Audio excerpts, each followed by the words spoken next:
What are some of the peptides that cause side effects? People find a lot of suffering in GLP-1s more than they do finding them helpful because they misuse them. They use too high a doses. They don't know how to eat on them because they use so much they can't eat. You should not take them forever.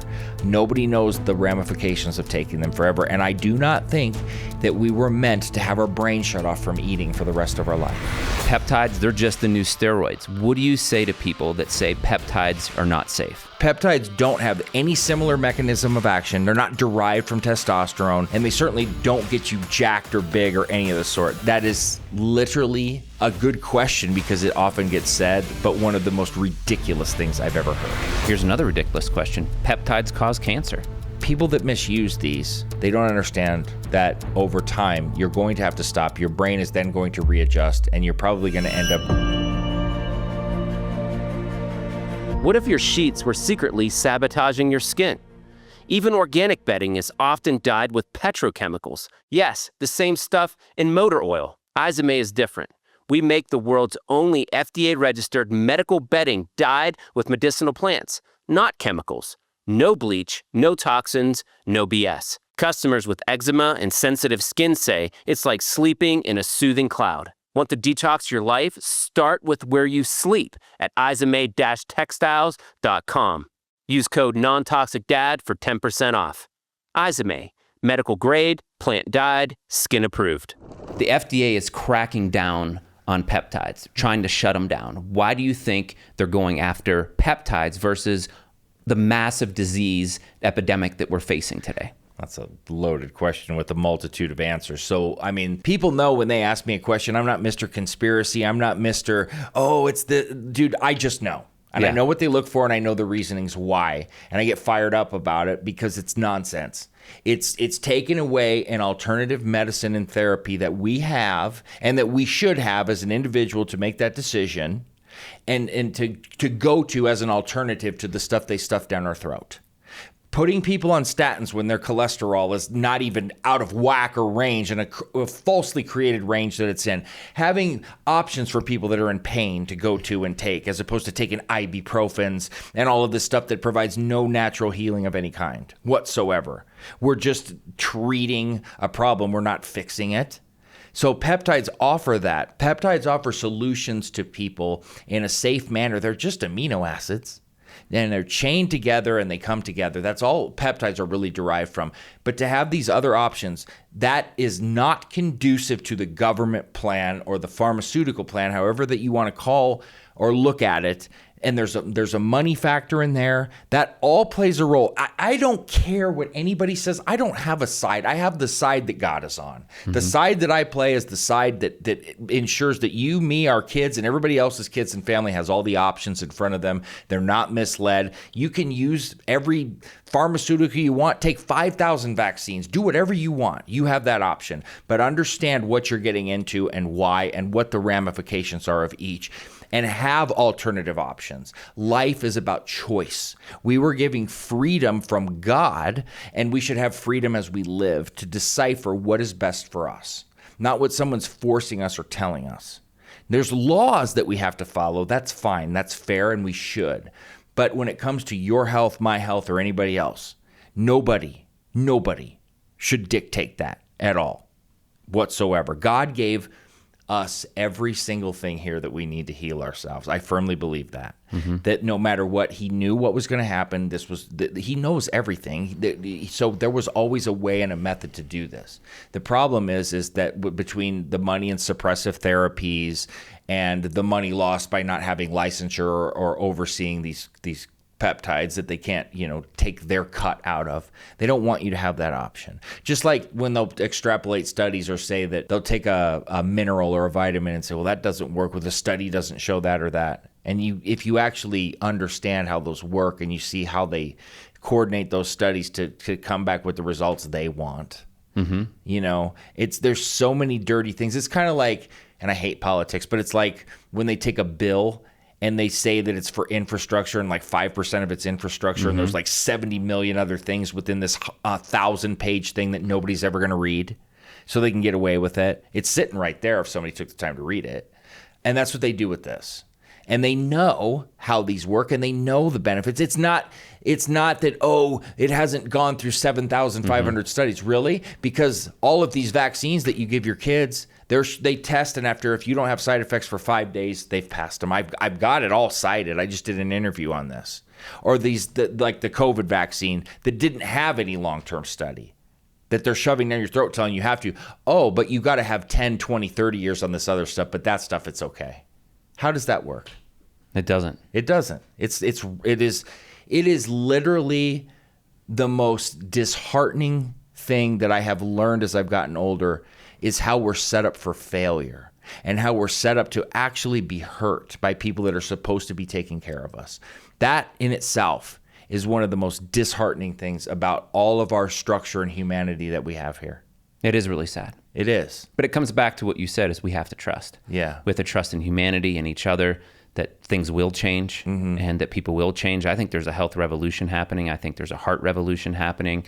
I really see great change. But it's really frustrating when you step outside of the matrix, and it's hard to do. If you're watching this and you love pharmaceutical drugs and you see the benefits of them in emergency, it's really hard from my perspective, because I know a lot of these drugs aren't made necessarily to heal you. They're meant to create a certain outcome that has unintended consequences to your long-term health, and you have to have lots and lots of money to get it approved.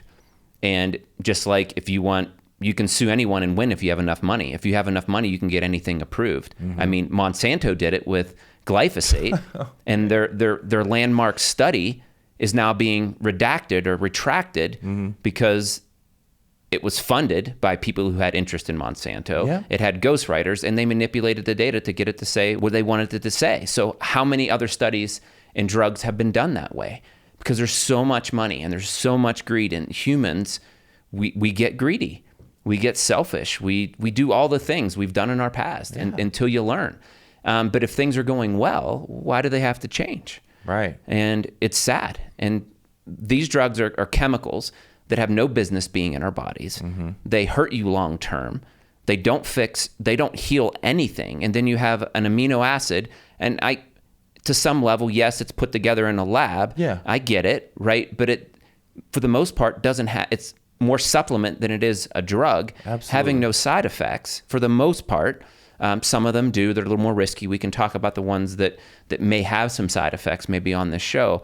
They jumpstart people's mitochondria. They jumpstart and give people a chance versus a drug that's not going to ever give them a chance. That's right. A peptide will give you a chance. It'll give you a little lift, like retatrutide, or my new favorite word. It can give people who are struggling with weight and their mitochondria and inflammation a chance, some hope to move forward, right?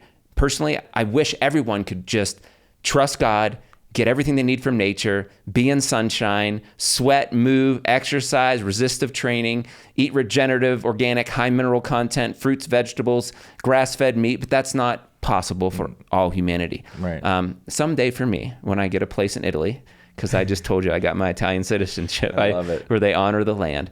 But I'm excited about what peptides can do. Again, I think there's a time and a place for them. I'm not like Mr. Peptide myself, but I'm not going to, because they're like, hey, non-toxic dad, you talk about it has to be from nature, and that is my jam. Yeah. Remove the interference, the body does the healing. I think toxins have the most massive impact on our cellular biology, our longevity. They wreck your cells, cause zombie cells, they destroy your collagen, fire bad genes, cause the big C, like autoimmune conditions, like they're at root cause because they don't belong in our body. Right. Yet the pharmaceutical companies put those same things in our body in a medication, some of the same toxins that cause hormone disruption, that cause cellular inflammation. And then you have heart disease, and they're giving you a diet, they say, to put you on, here's canola oil, this is a better choice. Yeah. They're literally telling you to take the things that keep you sick. So from our perspective, it's maddening. But people, all of us, are brainwashed to believe certain things, and we want to keep ourselves safe, and we want to trust someone else. The point of this podcast is you need to trust yourself, and you need to trust God. And when you start tapping into that, I think once you start trusting God, you start not believing everyone else around you. Even in your Christian walk, you can't believe every pastor told you about the Bible. You need to figure it out for yourself. You need to dive in for yourself. Don't believe what everyone else told you to be true. Go find the truth for yourself. And wow, wait till you see about how your relationship with the divine, with God, will expand and explode because it becomes yours. And the same thing happens with your health. When you question it for yourself and not believe someone else, some white male or female or black or white or yellow or green, whatever, freaking the Grinch telling you what you should do with your life, because it is Christmas time when we're recording this podcast, don't believe them. Yeah. You can trust this information that we're going to share with you today is the best that we have to offer you, but go verify it for yourself. Go dig in, question. It's so critical to take self-responsibility, because nobody, not me, not you, are going to give you all the answers. You have to dig and fight for it. You have to choose. You got to take self-responsibility for yourself, for your faith, for where you want to go, the vision of your life. Stop blaming, stop worrying, stop living in fear. Get your headspace right. Stop wasting that energy. Yeah, and put it towards something that's going to move your life forward. When you worry, it's pulling you away from your life. Right. If you believe a pharmaceutical company, it's pulling you away. That's right. If you just believe everything that we tell you, I'm not saying it's going to pull you away from your answer, but it's just to inspire you. Like, it's really our job is to inspire you, to wake you up to the possibilities that whether it's peptides, a dietary change, could transform your life and to give you hope. Spiritual energy, that's all we can give you. And then you have to go and take it and go make some decisions that's going to pull your life forward. And everything is person to person specific. That's the other problem here. Right. Every single thing, I can give you a groundwork. I get a lot of people, well, what's the best way to use this? And I can say, okay, normally a cycle of X, Y, and Z goes this way, but that does not necessarily mean that's how it works for you. Just like diet, just like anything else, it is conducive to each person. Yeah. I was actually just on a call on the way here, and I was talking to another podcast host that wants me on her show. And we were getting into that, and I was explaining that a person like myself, if I have 100 clients that I'm coaching, then I am full of it. You can't do what I do, like really tight-knit one-on-one with people with hundreds of clients, because you can't focus on them. And you can't give them what they need to actually dive into the specifics each person needs, because it takes monitoring and things change over time. And all sorts of different aspects and varying factors change over time. And if anybody ever tells you to not ask questions, or if they get angry when you ask a question, then you already know that they are full of it. Mm-hmm. If you ask me something, if we start getting into it and you start asking me and asking me and asking me, if I have a problem with it or I can't answer it, then what does that say? What does that mean? That means that I'm hiding something. I either don't know something, or there's something going on. I should be able to sit there and answer everything that you're saying with ease, or if I don't know, tell you, I'll go find it out for you. And, that's part of the problem. And another thing is that you have to continuously be ready for things to change. Mm-hmm. I've had to backtrack on things I've said in the past, because certain types of information have come out that I, have found, okay, I was wrong. You have to be able to admit you were wrong so people trust you. When you act like you're perfect and you don't take accountability, which is a lost art, because nobody wants to be accountable anymore. When you take accountability, then I believe you. I trust you, because I know what you're saying. But if you're not accountable and you always blame it on somebody else, or there's always an excuse or a reason, and it's never you, that's not the type of person you want to listen to. Dylan, peptides, they're just the new steroids. What do you say to people that say peptides are not safe? That would come from somebody that is very, very uneducated on what they are and how they work and their mechanisms of action. They are in no way, shape, or form even remotely close to steroids, and that is even proven multitudes of ways. We can talk about this more on the science side, and then we can talk about it from a bodybuilder's perspective. So, like I explained to you, I came from that world of steroids with bodybuilders and talking about them and coaching them. Steroid users scoffed at peptides and called them a joke at the time. That they were literally saying that was for like little kids, won't touch it, does nothing, because they don't make you huge. They don't add all this mass, and they don't give you all the side effects. Then we can look at the science side. They're not hormonal, so they're not suppressing your natural testosterone. They're not liver toxic. So like when you take an oral steroid, they do what's called a C17 alpha alkylation. So that allows it to bypass the liver. But that's where all the toxicity comes in. So that's why you get these liver numbers that are off the wall. So your ALT, your AST, your kidney numbers are everywhere. Your cholesterol goes up, skyrockets for some that are really harsh. You'll see blood pressure increases. You don't see any of that with peptides. Peptides don't have any similar mechanism of action. They're not derived from testosterone, and they certainly don't get you jacked or big or any of the sort. There's a few that can certainly add some strength, but nothing of like this drastic sort of onset that a steroid would have. So like even what you would consider a weaker steroid, like an Anavar, which, and I despise that because it's still a steroid. It's weaker compared to others, and more females do use it because it's one their bodies will actually accept, which I still disagree with, but it does better. Even Anavar, considered the weakest of weak steroids, would blow away any peptide on size or strength. The best ones I could say that you're going to get anything like that from would be like a GHRP6 or GHRP2, which are growth-releasing hormones. And GHRP6 most specifically because it's going to really drastically increase your appetite. Ipamorelin, CJC1295, they're helping your body to release growth hormones. So you can get a little bit of lean muscle and strength, but even exogenous growth hormone, people have this misconception that makes you jacked and huge, which is not the case. When ran in conjunction with steroids synergistically, whoa, yeah. On its own, it actually is more for fat loss and leaning out over time.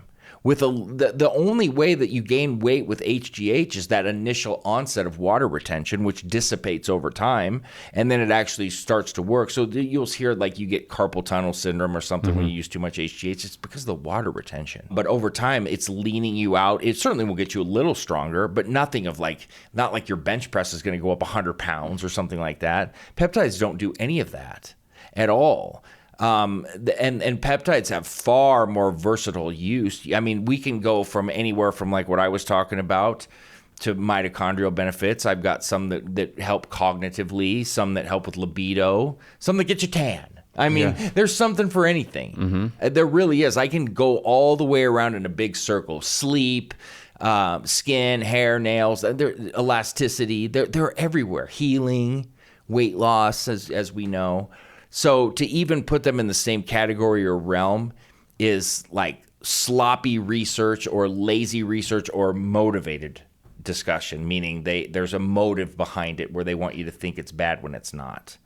But that is literally a good question because it often gets said, but one of the most ridiculous things I've ever heard. It's a ridiculous question. Here's another ridiculous question. Possibly, peptides cause cancer. I mean, show me proof of how, where. Because that you can't, because I've never seen it. I've never been put any study in front of me. And then explain how. Like people will say, oh, they do this or that. So break down how. What mechanism of action is it that they do that has been shown to do that? Is there a rat study? Is there a human study? Is there something that it's doing to exacerbate somebody that may be prone to it or already have some like cancerous cells? Show me. Because I've never seen it. So I ask anybody, don't talk the talk. Just show me. And I don't see any. I've never seen one. I've seen rumors on Instagram. Sure. And I haven't deep dived. I'm probably going to see more of it now from shooting this show. But like that BPC 157 can increase your risk of cancer. Well, people say that. Have you seen that? I've seen those posts. But when they talk about that, they talk about using it like forever at these extremely massive doses. I mean, go take as many vitamins as you can that can turn toxic. Don't you think there's a certain point where it's going to make you sick? Yeah. Right? If you run something into the ground and use it as much as you can and abuse it, could that possibly then have shown something? Maybe.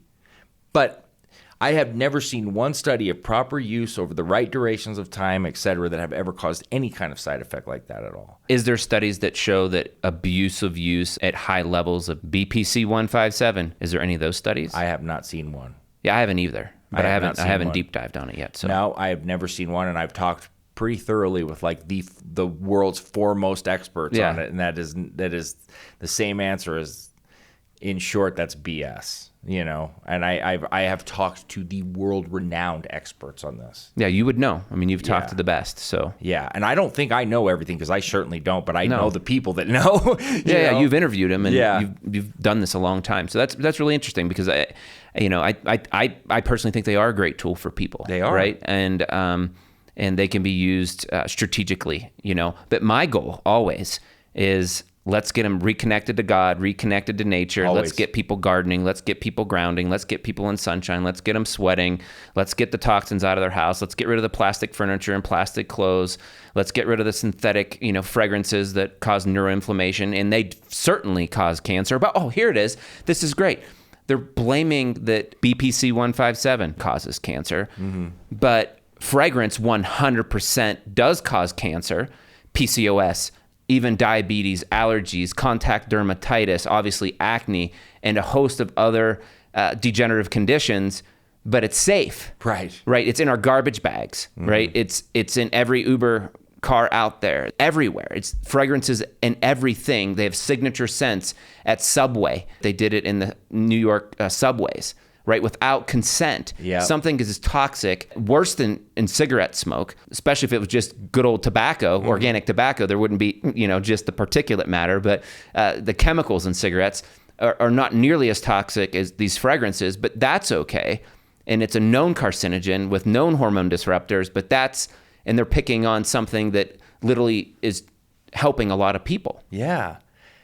It's funny you say that. So I always had this long-standing joke, but now that you say that, it makes sense. So when I was in 7th or 8th grade was when cinnamon was introduced into the mall. And I am telling you, the first time I smelled, you could smell that a mile away. You sure could. But you know what? Every time I went and ate it, I was disappointed thoroughly. It never came close to the taste that I could smell.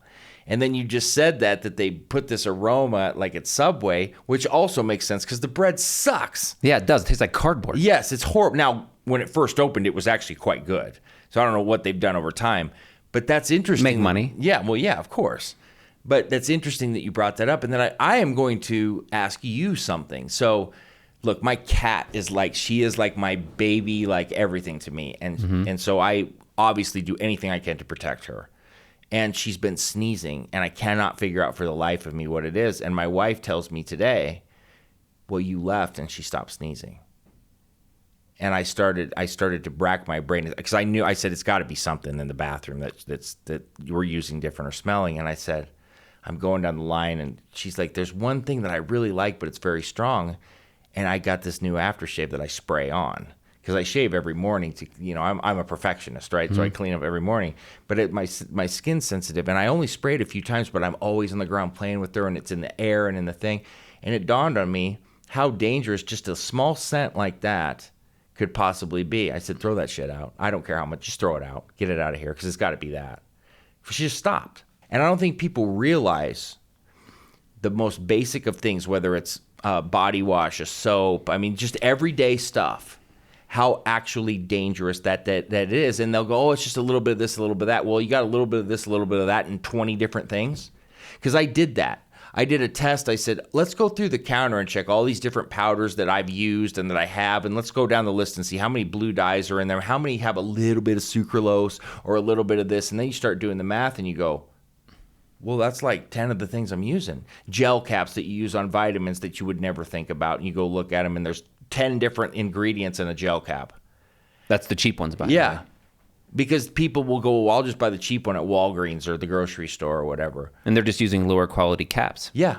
Lower quality everything. Lower quality excipients. Absolutely. Lower quality everything. Lower quality vitamins. But how much damage are we doing if we accumulate all this stuff? The toothpaste. It's endless. The deodorant.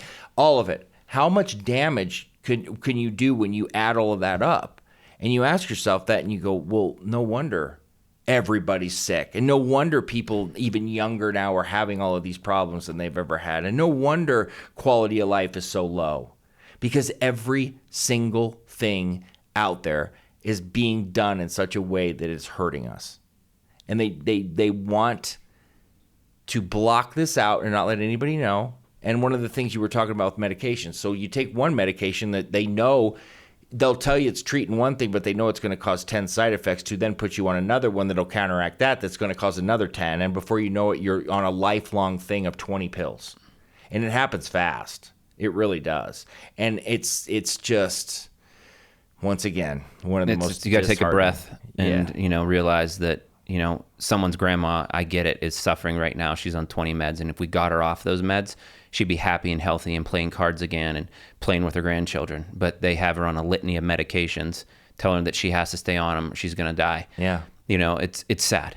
It really is. It is. It's depressing. And the amount of lives that could be saved. But like you said, there's not only just a movement, there's people really banding together that maybe even don't have the same set of beliefs on everything, that are learning from each other and actually listening and then helping each other out. And then, for me, I've got things that I've always felt or believed or went with, and I am always readily open to listen to other people and learn from them. Sometimes it's learning maybe something wrong, but you're learning and you're sharing ideas and thoughts. I've taken a lot of things that I thought were not necessarily wrong, but that I just didn't really follow or take to heart, that I tried and was like, okay, let's talk. But that's how we have to learn, is by working together with each other, especially people that have a different viewpoint or something else. It doesn't mean you're gonna feed me something that I like or that I believe in, but at least I'm looking at different sides of the coin and figuring out. Because if you're so adamant about something and just so adamant, and there's not a motive behind it, I want to listen, I want to listen, and it might be something new. I get in these discussions about nutrition a lot, and you get these two sides of the fence, and these people that they get so mad if you say something about eating heavier carbs. Or if you say kale, they're going to get really mad at you. They do. Or if you say meat, they'll get mad at you. Well, and if you say oatmeal's bad, oh my gosh, the oatmeal mafia is coming for your throat. Yeah, they are. And I don't get it. Like, are you married to the oats? I don't understand. Like, you and I are on the same page there. Like, I don't have fear of nature. No. Right? I just don't. Right? And I don't fear kale. Like, it's against me. God made it to hurt me. No, I mean, use ancient traditions, steam it, knock the oxalates down. Don't take a bushel of it and turn it into a shake and do something unnatural with it. That's the problem. Where it's going to build oxalates, especially if you're oxalate intolerant, and make you really sick. Yeah, I get it. Mm-hmm. And people's lives have been transformed by cutting back on kale shakes, for sure, because you're poisoning yourself, but you're concentrating things and you're not steaming it, and you're not doing it. You're not cooking rice like ancient traditions should. You're eating the hull. You're eating the arsenic. You're eating the toxic place. Because there was another idea to eat fiber in the 80s and 90s, and they're selling you brown rice that was making you sick. So people yell at me that I say, hey, can you eat vegan healthy? Yeah, some people do. Do I do it? No. Mm-hmm. But I've seen quite a few people that do it well. I think it's very expensive, probably very difficult. I personally believe, and maybe I could be shifted someday, that meat is wonderful, grass-fed, as nature intended. It's so loaded with the things that your body needs. I agree. It's a little bit more difficult, in my opinion, to get it from there. But people obviously do, because they're healthy, they're thriving, they're living long. Certain peptides for certain people that have different genetics are going to be more helpful than others. Yeah. As I start to learn about peptides, I'm interested in peptides. So, and I don't know a lot about them. So how do peptides work? Just give me that example. How do they work? There's different functions on some. So like what I talk about a lot are the growth releasing hormone. So GHRPs, CJC 1295, ipamorelin. In a nutshell, the basis behind these is they are, instead of you actually injecting human growth hormone and taking it exogenously, synthetic, right? Mm-hmm. You take one of these and it is actually, your body's going to then release HGH on its own. It's kind of like when you take a precursor to NAD, like NMN. Well, then that's going to release NAD, right? So these are actually helping your body to naturally release growth hormone. Those are the original peptides that were always out. They separate themselves by having different sorts of benefits, like ipamorelin, good sleep benefits, a little strength benefits, a little bit of lean muscle benefit. There's other stuff that goes along that correlates with it. And your body naturally produces that peptide. Yeah, I mean, and like BPC produced in the gut, right? But there's some some work done to those then after that to make them do what they do. But yeah, they're derived, naturally like that from inside. BPC for healing, but BPC has gut, benefits too. And GHKCU, that one's going to have that benefit for elasticity, skin, hair, nails. I love that one because Copper peptide? Yeah, I'm a skin guy. I'm a skincare guy. So I love that one. But then there's KPV, which I talk about a lot. A lot of people don't yet, but they are. And that one is the fourth part of that healing stack. So that healing stack is BPC 157, TB 500, and then GHKCU. But then KPV comes in, and KPV is like for the gut. And then it has secondary effects for skin, and stuff like that. So those four together are like when I put together the ultimate healing stack, that's the four that go together. Everybody talks about BPC 157. Everybody and their mom knows about that one, right? And then TB 500. They go hand in hand very well. And that's a great stack for if you have an injury and you need to heal. But if you want a full-blown thing that is safe and effective, that does everything, because for me, healing is gut related, right? Right. I mean, that's part of the healing. Healing is more than just an injury or a wound. Healing is different aspects of what we have going on internally. And that's why I like that. And then healing could be that anti-aging, improving collagen, improving elasticity. And GHKCU also has some like secondary benefits when it comes to injuries too. So they all kind of have like primary, secondary, and they're very synergistic together. So I love those, that combo. Another two that I like that go hand in hand are called Selenk and CMAX. And you kind of do one in the morning and one at night. And they have benefits cognitive and neurologically, and then like stress relieving, more like anti-anxiety. But here's the problem though. I'm talking about all of these. But you can't go get a prescription or written for them. Very, very few of what we've mentioned, you can actually go to a clinic or get these, prescribed or buy them legally, right? So then you have one choice and one choice only, and that's to go underground or to a research chemical site, which there's some good ones, but there's far more bad ones than good ones. You know this, but a lot of people don't, and they don't know how it works. But those will say not for human consumption, as we know, but that's the only way they can sell them legally. And that's a government thing. And yeah, it's a workaround. Yeah, and we can get into as to why or what. I can't prove that, so I don't even like to get into it. That's like a shoot the shit conversation for later between me and you. Regardless, there's a ton of money in this industry, and there's a lot of people that just pop up daily with new sites that you just see popping up that you cannot trust. And the thing that'll really get people is some of these people will go, well, I get from so-and-so lab, and this lab's done all the marketing. They're like one of the most well-known. And the funny thing is they're buying the exact same stuff from them that they are from company number Z that is white labeling it and doing it directly from the same spot. Yep. They're not doing anything themselves. They're all white labeled. And so you think that so-and-so company's so great because of their marketing. Well, guess what? The same stuff that they're selling, then their bottles and whatever is what company X over here that might even be brand new is selling the same damn thing. And their label that might be either shinier and more expensive, or because they're labeling and their cost is less expensive. And so sifting around and understanding that is quite difficult. And then there's the testing aspect of it, where a lot of these places don't test, they trust. You should always test and trust later, no matter what kind of relationship you have with somebody, because even the people producing it could have an accident. They might accidentally send you something wrong. And you certainly can't trust a COA from China. I mean, I can go make you that in 20 minutes. It's true. It is. Yeah. If they can fake a Louis Vuitton purse that well to where it looks identical, or Jordans or everything else, you think they can't fake a piece of paper? They do it all the time. That's all they do. None of those are real. Yeah. Those are like, that's like a money plate for printing money, where they're just sitting on the computer and hit send and change the date. Here's the COA. I've received raw materials in with a clean COA. Yeah. And you measure it, and it's not what it says it is. Yeah. And it's contaminated with to the hilt, but it has a COA. Hey, as long as it's got the COA. You got to have your own, third-party COA. No, and then here's what happens. You get online, and these suppliers are everywhere from China. And they'll do this. There's two parts to this. Well, we'll send you all these COAs, and you're just looking at this, and it's written in Chinese, and you can't read it. Sweet. And then they'll be like, because your second concern is delivery. And then they'll start sending you, it's so funny. They'll send you pictures of deliveries that like touch down and I mean, this could be anything. I don't know what the hell it is. It's a confirmation of delivery from FedEx or DHL, and there's more redactions in there than an Epstein report.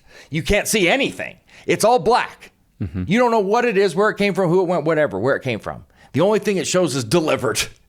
And it's like, dude, come on. Let's talk about coffee for a quick minute, because this is one of the things most of us consume daily without thinking twice.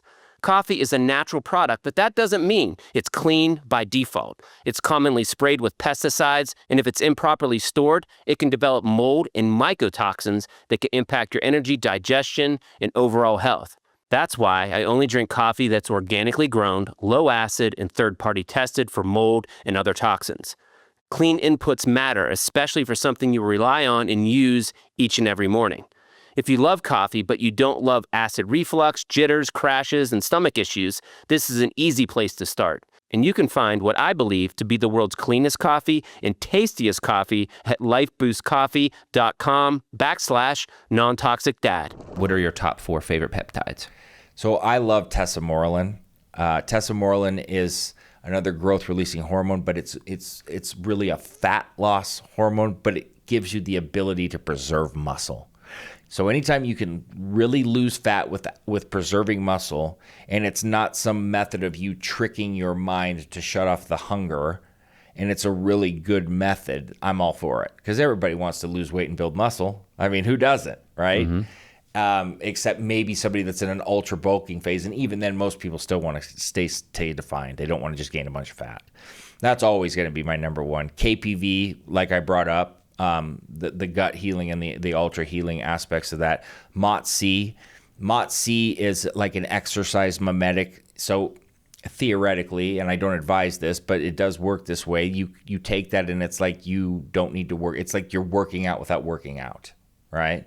And so you can see the fat loss there. I like it for the mitochondrial and cellular benefit.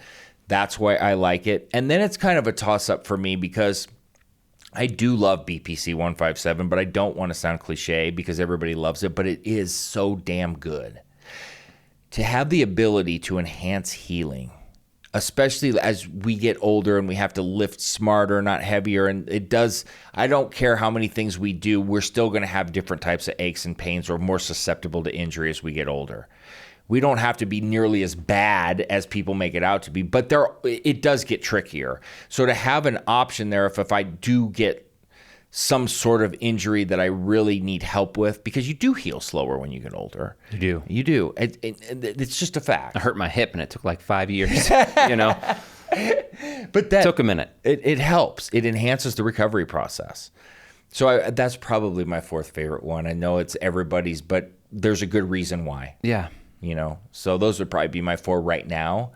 But there's several others that I really like a lot. Like I mentioned, C-Max and Selenk. I love those. But I'm a big neuro guy and a big like trying to relieve stress and everything.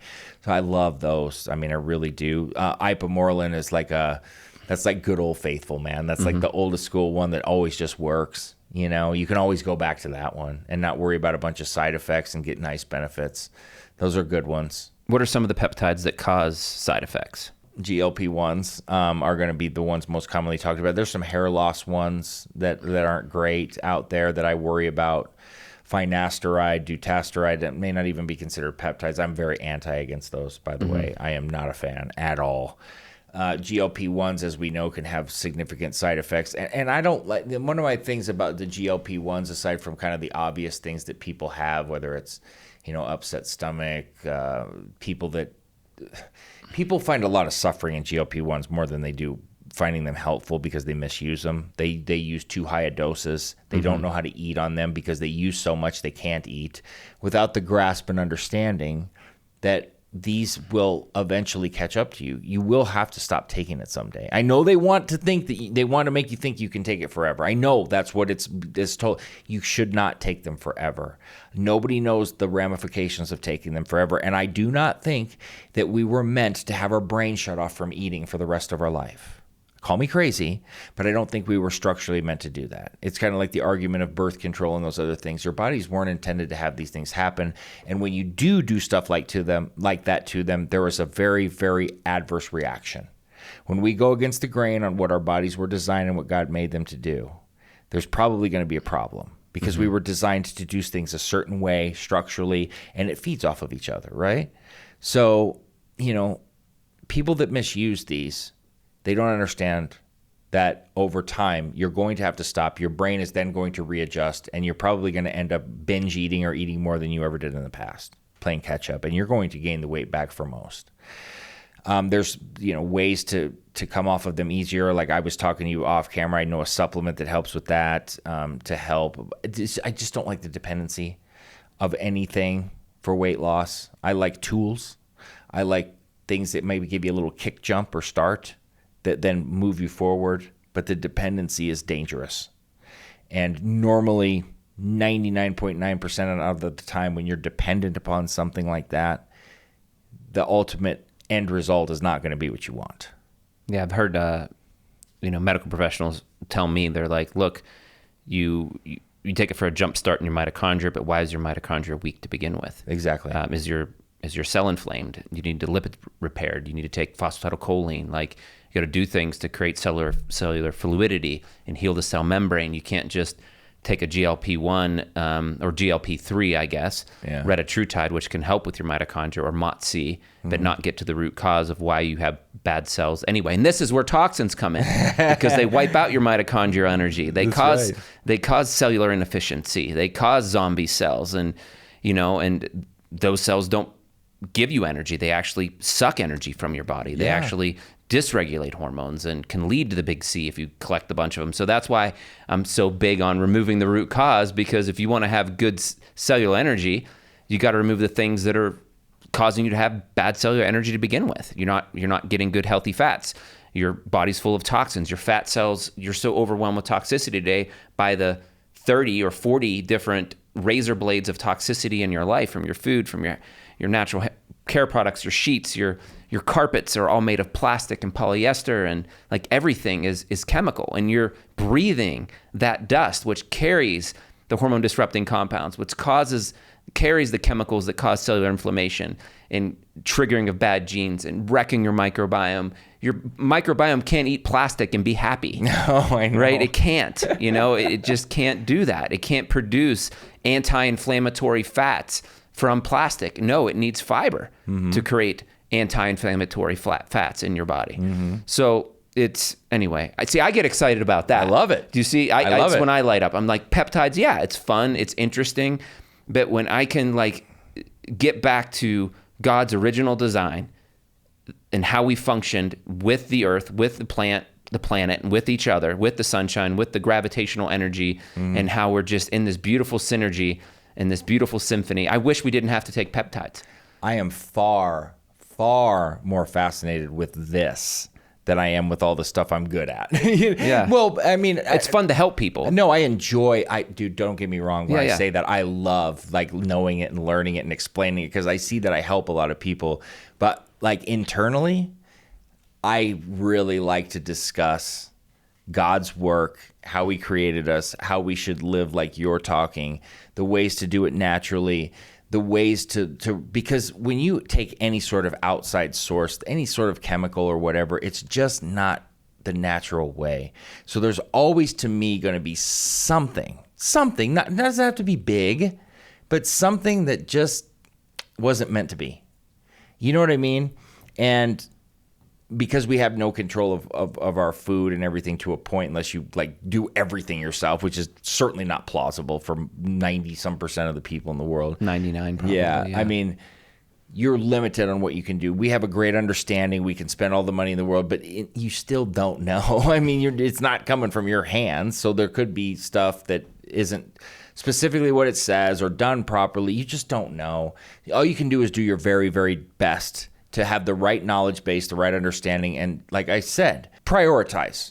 If you say you can't afford it, what can you cut that you can't afford to be doing because you can't afford to not afford this? You see what I'm saying? Yeah, I know. I mean, when I first started out and didn't have any money, I went into debt because I was sick.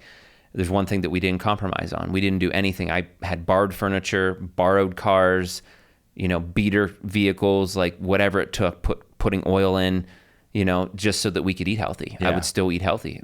That was it. That was never something we would ever compromise. Yeah. That budget is, I wouldn't say it's unlimited, but it got the bulk, because I knew without my health, I didn't have anything. My wife will always, she doesn't anymore. She'd be like, is it okay? Is it okay? I said, look, you can ask me if it's okay on a lot of stuff, and you should, but not there. Just get whatever it is that you feel like you want.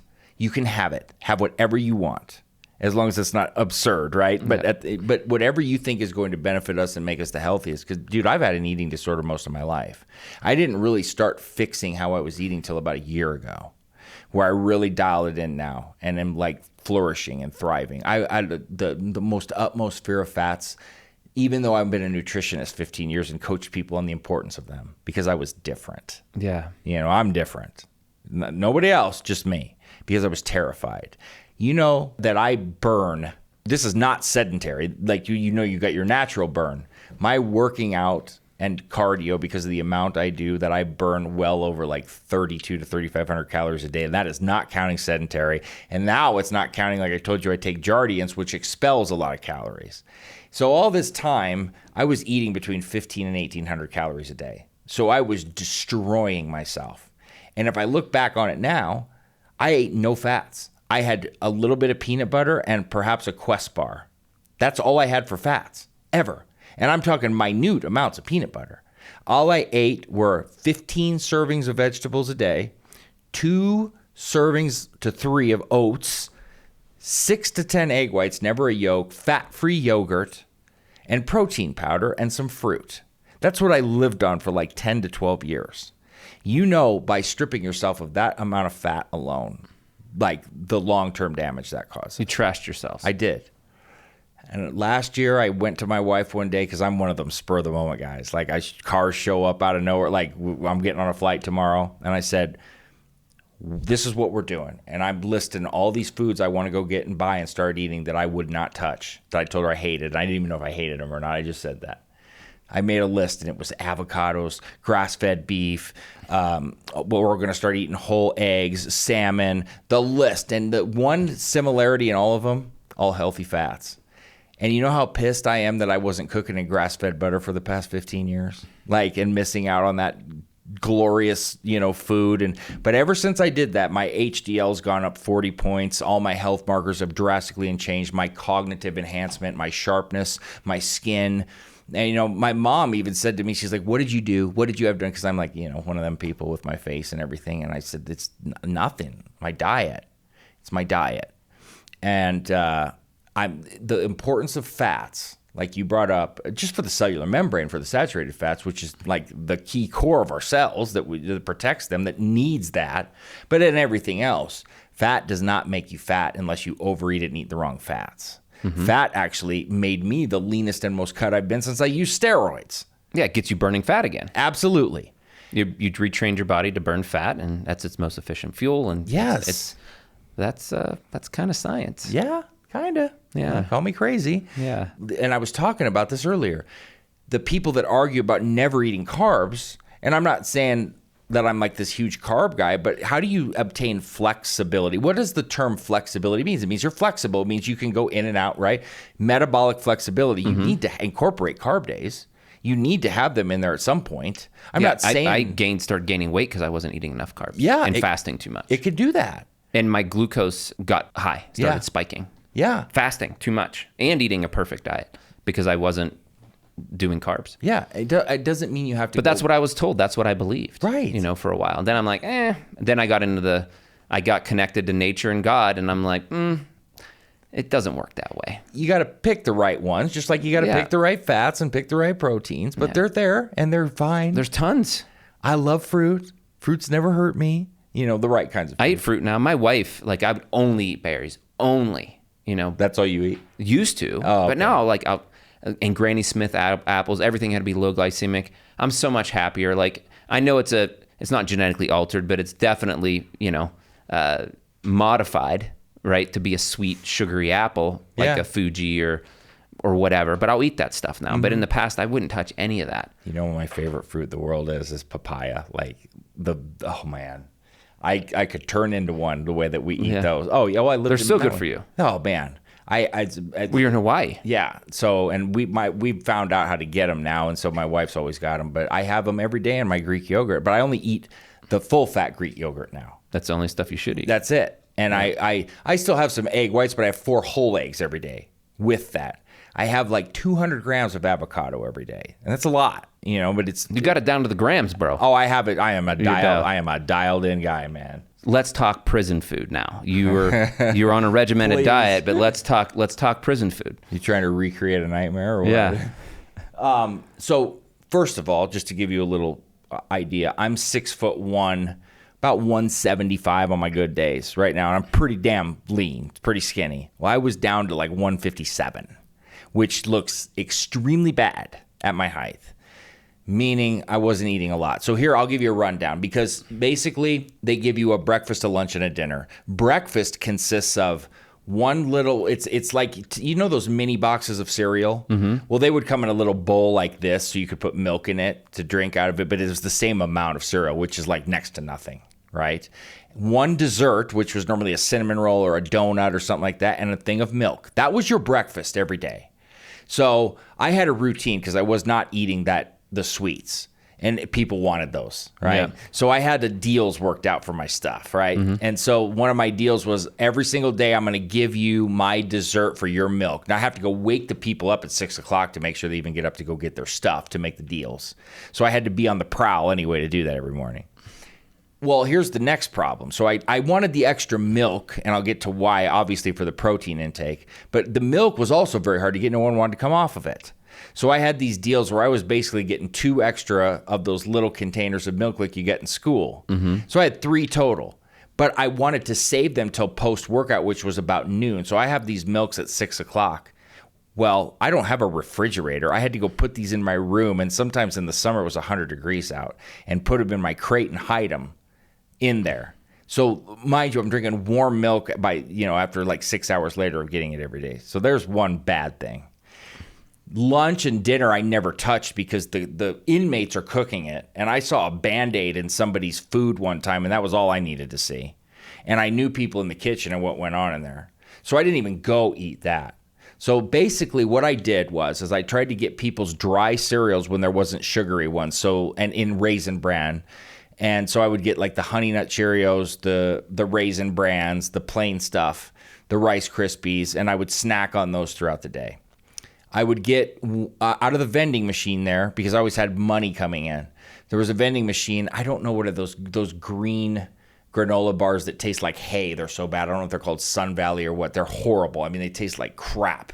But I would put peanut butter on those, and I would eat those before I'd go on my morning run for energy. Oh, you'd get bread for breakfast too. So and a jelly packet. So I was collecting jelly packets, and here's what I did. This is gonna kill you. I was even counting calories in prison. I took my peanut butter and jelly sandwich every morning at 4 a.m, and I would take 14 M&Ms because I had it counted out to that was 80 calories, or Reese's Pieces. And I'd make a peanut butter and jelly sandwich and put those, and I'd dot them like this and put them on. It was like a little thing I did, a ritual every morning, and I'd heat that sucker like 20 minutes so it was dripping peanut butter and jelly. That was my pre-morning workout, because I'd go out early in the morning to work out at 4 a.m. in this little space, come back in, do my deals, go back outside and have that shitty granola bar to run, because that's when I'd start my jog.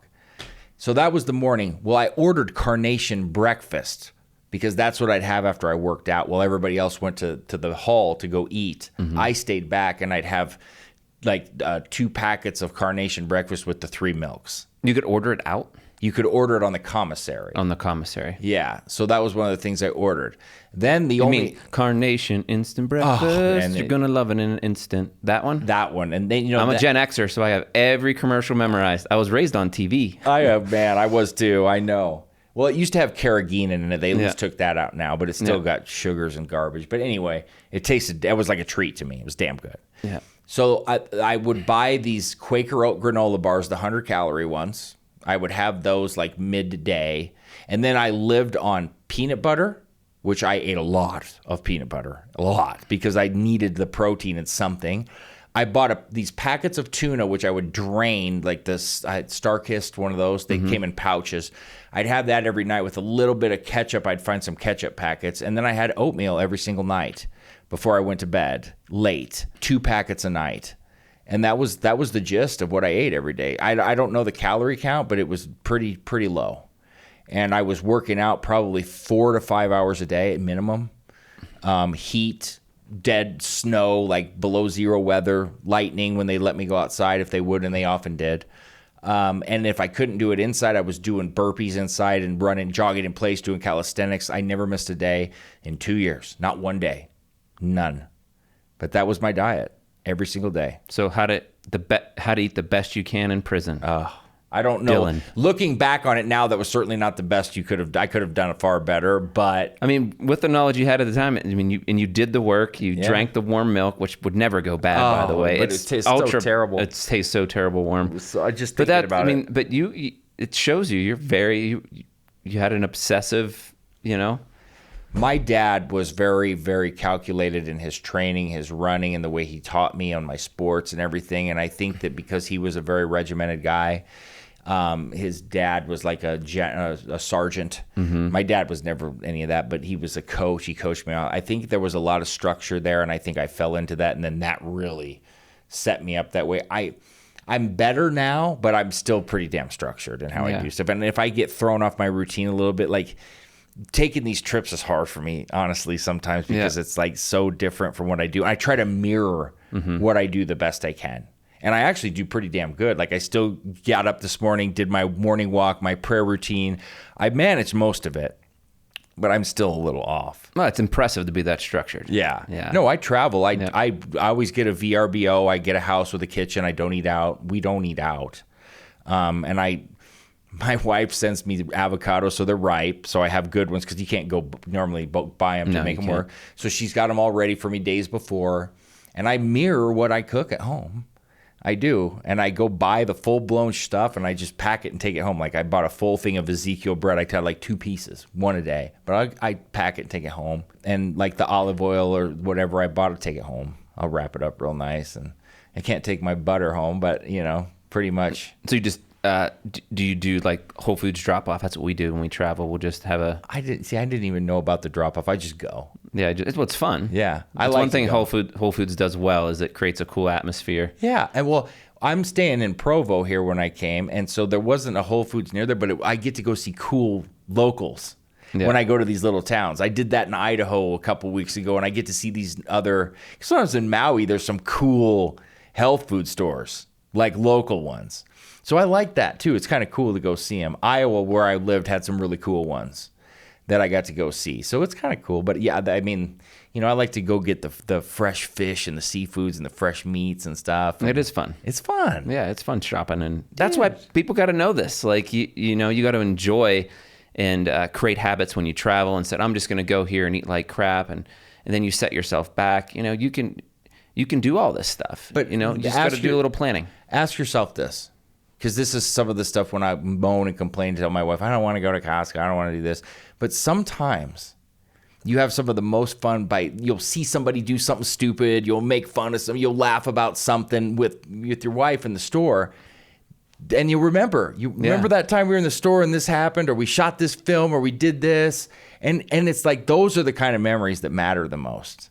Not the big fancy trip or whatever. Those are great to talk about. But when you can pinpoint, man, that was really fun, and it cost us nothing, and it was just cuz.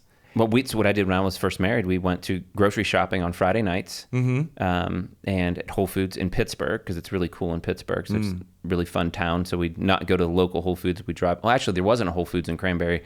We went to Pittsburgh. It was the only Whole Foods. And we'd shop and then do the Whole Foods before they turned canola oil, when they had organic stuff in the food bar. But now they've downgraded their food bars. They're not very good anymore. No, I don't understand. Full of GMO canola oil. Like, what? What happened? What happened? At least it used to be organic canola oil, and now it's not even organic canola oil anymore.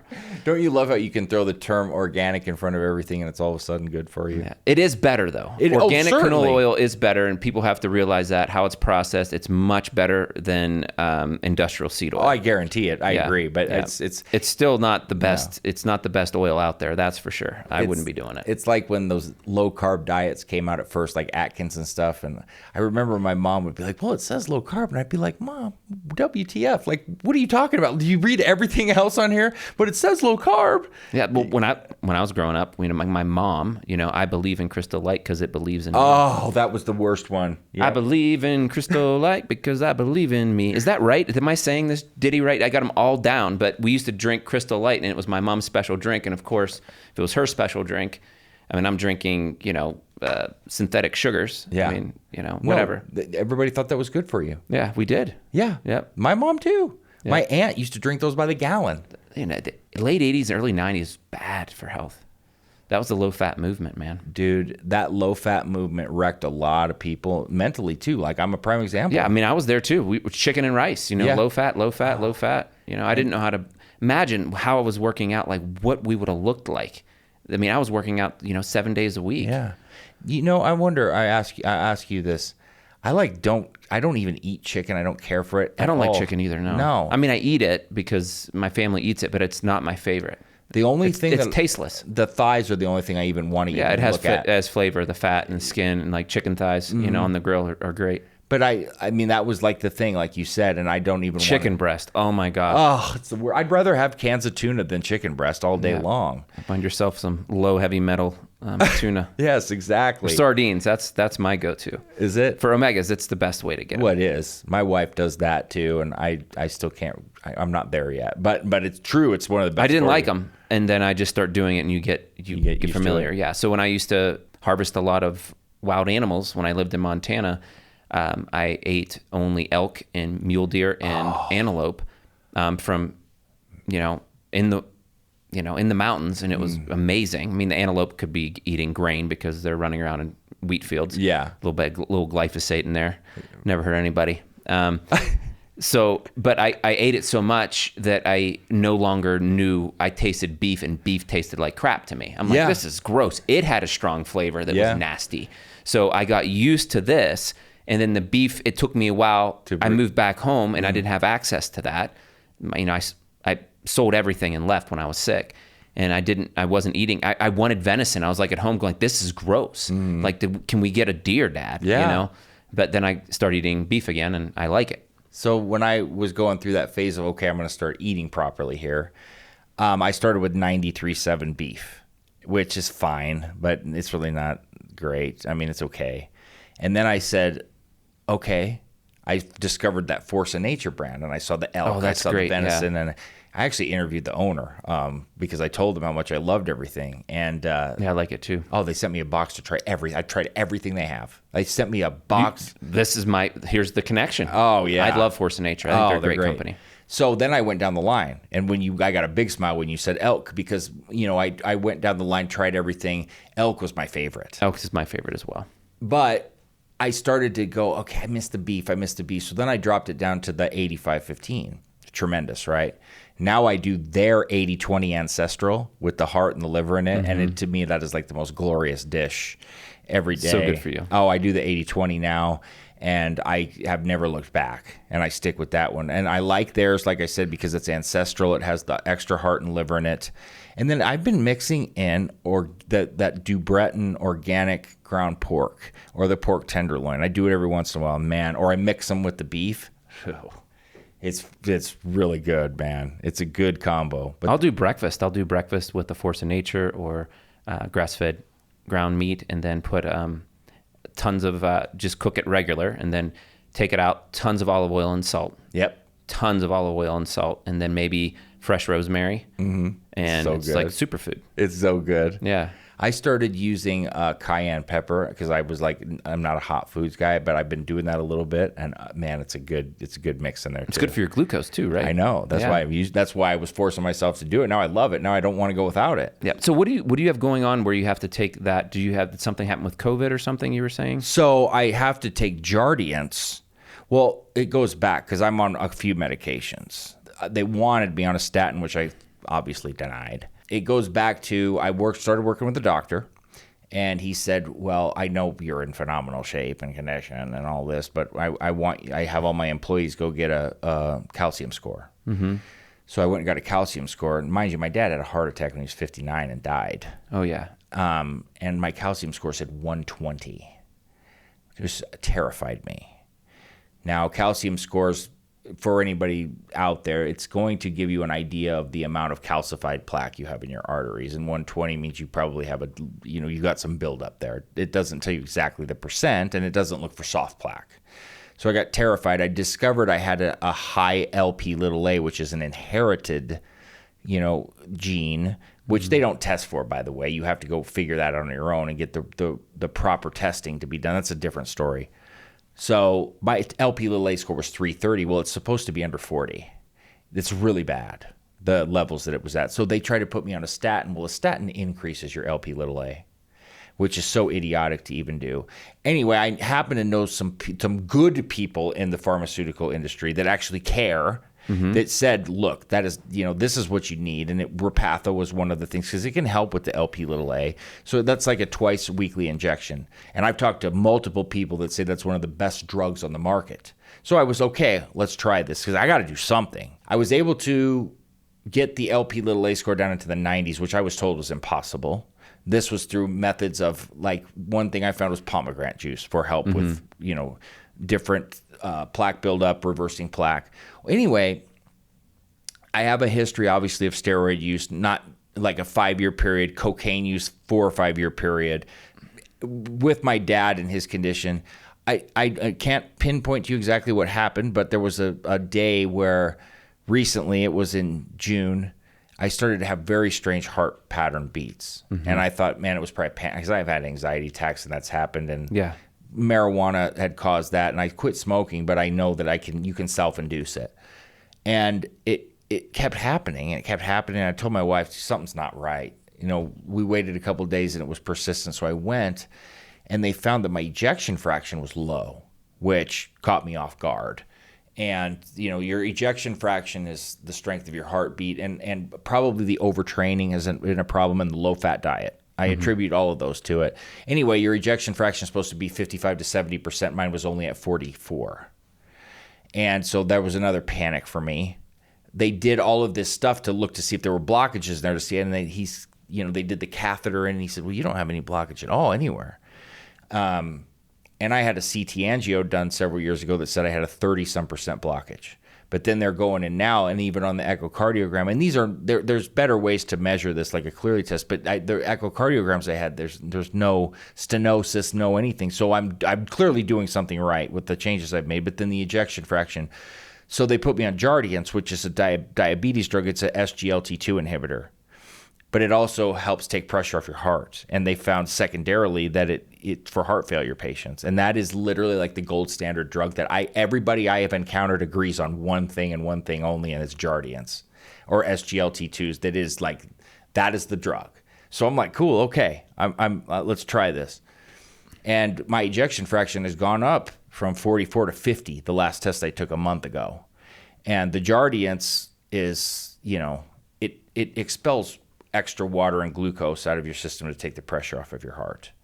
And I'm not super versed to go into more detail than that. Yeah. I could, but I don't want to because I'm not a pro. I'm actually bringing in some experts to talk about it. But I can tell you this. There are some pharmaceutical drugs out there that are very beneficial that have a purpose and a use when used properly and needed. And that's one of them. But if you have a condition, if you can't fix naturally. That's it. And you could die. But the thing is, it's going to save you. But there's stuff naturally that I take with it as opposed to taking all the other BS that they want you to take because you don't need to do all of it. Statins, no one showed me in any conference, anyone, that it's helpful. No, I'm not. Small anti-inflammatory effect, maybe.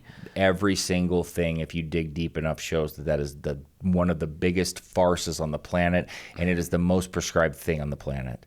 Yeah. You should see what they do to recommend people on that have no need for it whatsoever, that come to me and go, do I really need this? And I'm like, no. No. No, someone just interviewed a medical doctor. They said their standard of care for like heart attacks and strokes, you would discharge the patient on 30 to 40 meds. Yeah. Standard of care. Dude, they keep wanting me to take more and more and more. And one of the things put me right back in the hospital because I already have low blood pressure. My blood pressure is normally sitting in the 90 something over 60 because of all the cardio and all the training. Yeah. And then the one of the main medications for heart failure is a blood pressure lower, and so are all the other things. The ACE inhibitors, everything, they all lower blood pressure. So what do you think is going to happen to me if I even take the smallest microdose of that? Why would they give it to you? They wanted to try and see how I reacted to it. And you might die. Well, and I was monitoring my blood pressure, and you know what's happening. If it's already low, you're getting dizzy. Then my heart's starting to flutter again and beat all over the place. I panic, go back to the hospital. I said, I'm done. I'm not taking it. I am fully confident that if I take this Jardiance with D-ribose, high ubiquinol, all these things I know work, that we will get this thing right because God let me find it early enough to fix it and gave me the tools I need to fix it. And that's the premise I'm operating on from here on out. Is that Premise is everything. Well, I had these things happen and learned what I learned so I could help people that are getting taken advantage of. I have a platform and a voice just like you do for a purpose. Yours is what you do best, which is explain all of the toxic things that go on, the real truth about it. Mine is, and yours is also for God, so is mine. He gives us that ability to share with what he's all about and what he's given us then to share to help people. I know what my role is now. I don't care about anybody telling me that I'm good at anything. I don't care about an accolade. I don't care about any of it. I want my show to rank high so people hear me. And I want a platform for myself to talk, not because I am nobody. I am just a messenger of God. And that's why I want the platform, so that I can deliver what I have to deliver. And I need the views for that. But I don't need any of that other stuff that goes along with it. I don't care. I don't. I would just want to be happy, man. And I can only be happy by fulfilling what I was put here to do. And make friends like getting to meet you and come out here and do this, like real lifelong friends, not the bullshit ones that only wanted your money or cared about when you were doing great and paying for everything for everybody and then act like you don't exist when stuff hits the fan. I want people I can learn with, I can grow with, I can go help everybody else with. Those are the people you want to get close to that have found their purpose, know what it is, and it's for other people. And that challenge you and pull you forward. Yes. You know? You can challenge me with things you talk about, and I can do it vice versa. Like, you'll inspire me to learn more about what you're talking about because I don't know enough. And hopefully I can do the same for you, and then we can definitely want to teach you because you're going to go tell people about it. I am. You damn well right. That's what I'm all about, Well, man. when you come interview with me, everything that I learned from you, then I'm going to start taking, and then I'm going to start teaching, and then revert them back to you to go to the expert. That's what I do. I have a few topics that I've been working on. They're just not getting out there. But the toxic clothes thing, that's really, people really starting to understand that. My final question for you, if you could make a peptide that could help people, what would it be? If you could like engineer the perfect peptide, what would it be? Probably what I pray for every day for myself, because I know I'm lacking. It would be to have something that would be able to create a faith. We'll leave faith aside because that's what I hope for everybody, is that they would find God in faith. But let's just beyond that, because that would be my answer. The God peptide. It would be, yes, it would be the finding God peptide. But what I would want for everybody is for it to create a few things, because some of the best things have multi-purpose. It would be to have compassion, like extra compassion, extra vigilance, and extra perseverance. And if you put those three things together, that's how you can start functioning in the way that I believe will make you what God put us here to do. Because if you have the compassion, which you're supposed to have for everybody else, you're supposed to treat others as you would yourself and do unto others and love one another, right? You need the perseverance to be able to overcome and to be able to learn and to inspire others. And you need the vigilance to be proactive, to go after things, to do things that you were meant to do. We weren't meant to sit and be sedentary and watch everything around us and wish and hope and say, oh, and I'll do this someday or that day. You need all three of those virtues to really, really be what you should be. And so if I could create any peptide or any medication or anything, it would give you those traits or give you those virtues.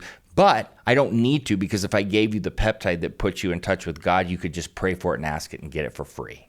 I think you nailed it. You know, I mean, perseverance to push through the hard times, having compassion for people and not judge them, wasting your energy on judgment, but try compassion. Why does that neighbor act the way she does? Well, she was raised a certain way. Have compassion. and how can you add value to her life? How can we add value to each other's lives, and treat a neighbor that love that neighbor, even though that neighbor doesn't really deserve to be loved, but they need to be loved because you don't know their story. Yes. They don't, you don't know, I didn't know your story. I didn't know you were, shucking and jiving and trading for milk. Like, I mean, that's a humbling freaking thing to go through. Yeah. But it builds in you perseverance. You found a way to follow your diet. You still exercised. You still persevered. You still obviously had compassion and salesmanship because you connected with people to close these deals. I did. Yeah. So you've learned a lot, and it was probably one of your greatest teachers. Yeah. It was. You learned everything I learned about nutrition, I learned in prison. Aside from the Bible, that was probably one of the greatest learning experience. I don't recommend going to prison to learn, but for me, I needed it. I got what I deserved. And that I wouldn't have met my wife. I wouldn't be sitting here with you. I wouldn't be talking about any of this. Yeah, it's beautiful. None of it. It all works out. It did. 100%. Well, brother, love you. Thank you for being on the show. That you're doing some non-toxic living. So it's really cool. Keep doing it. Absolutely, man. All right. God bless, Thanks, brother. You too, Brad. Thank you.